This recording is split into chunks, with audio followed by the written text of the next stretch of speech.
যার পুরো পরিবারে একটা মাত্র ছেলে বা একজন আর্নিং পার্সন এবং তিনি শহীদ হয়েছেন। এমন হয়েছে যে এখন পর্যন্ত সেই শহীদের খবরে সেখানকার সিটি কর্পোরেশন বা পৌরসভা একটা নেম প্লেট পর্যন্ত লাগায় নেই।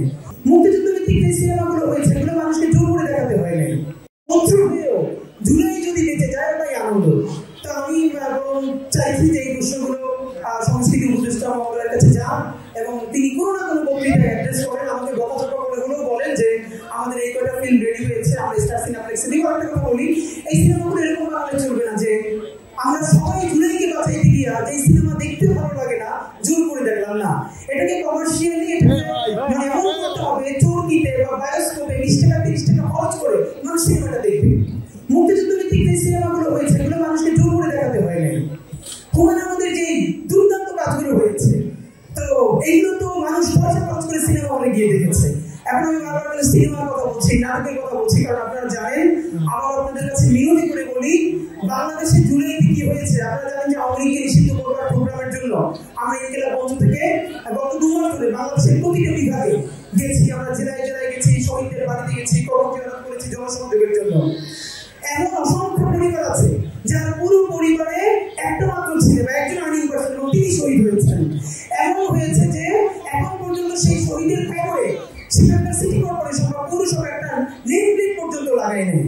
তো আসলে জুলাইতে কি হয়েছে এই গল্প আমরা জানি না।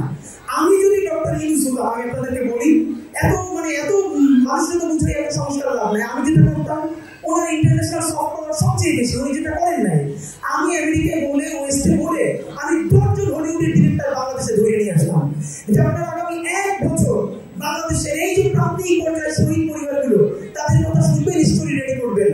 বিশ্বাস করেন শুধু জুলাই যেরকম অগণিত সিনেমার মতো ইভেন্ট আছে, গল্প আছে, যেগুলো প্রত্যেকটা অস্কার পাওয়ার মতো জীবিত গল্প, কিন্তু আমাদের আফসোস আমাদের কোনো গল্প হয় না, নাটক হয় নাই।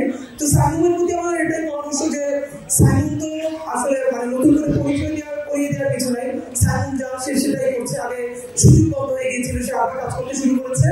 কিন্তু ফ্যাক্ট হলো সাইমুমের অডিয়েন্স কিন্তু সাইমুমের, এটা একটু নিয়ে বলি, মানে এইখানে যা সাইমুম যদি এরকম ডিসকুট করে প্রোগ্রাম করে অডিয়েন্সের চেহারার ধরন কিন্তু বদলাবে না, এরকমই থাকবে। তো আমাদের লড়াইটা আমরা যেটা বলতে চাই, এই প্রোগ্রামেও সাইমুমের অডিয়েন্সের যারা বাইরে তাদেরকেও আমরা একটু দেখতে পারতে চাই, যে যারা সাধারণত সাইমুমের অডিয়েন্স না কিন্তু তারাও আস্তে আস্তে করে প্রোগ্রামে আসলে ভুল ভাববে। এবং অনেকে এটাকে লাস্ট মিনিটে আমি এটা বলতে চাই, অনেকে বারবার বলে যে জুলাই একটা ডানপন্থী অভ্যুত্থান, মানে বাংলাদেশের মুশকিল হলো ডানপন্থী মানুষের দেশপ্রেম নিয়ে কোনো ঘাটতি নেই, অনিষ্টি নিয়ে ঘাটতি নেই, শুধু ঘাটতি আছে ভক্তিতে। ভাই এটা যদি একটা ডানপন্থী অভ্যুত্থান হয় আপনি এটা কোনোদিন বলবেন কেন? আপনি কিভাবে অন্য সবাইকে বাদ দিয়ে একটা ইনক্লুসিভ বাংলাদেশ করবেন? বরং বলেন যে স্ট্রিক্ট নাই তারাও স্ট্রিক্ট দেন, বলেন সবাই মিলে একটা বাংলাদেশ গড়ে ফেলবো। এবং যতক্ষণ না পর্যন্ত আমাদের বিচারগুলো হবে, যতক্ষণ না পর্যন্ত সাংস্কৃতিক সংগ্রামে আমরা বিজয়ী হবে, সেই সাংস্কৃতিক সংগ্রামে বিজয়ী হওয়ার আগ পর্যন্ত আমাদের জুলাই চলছে, আমাদের জুলাই চলবে। বাংলাদেশ জিন্দাবাদ, ইনকিলাব জিন্দাবাদ।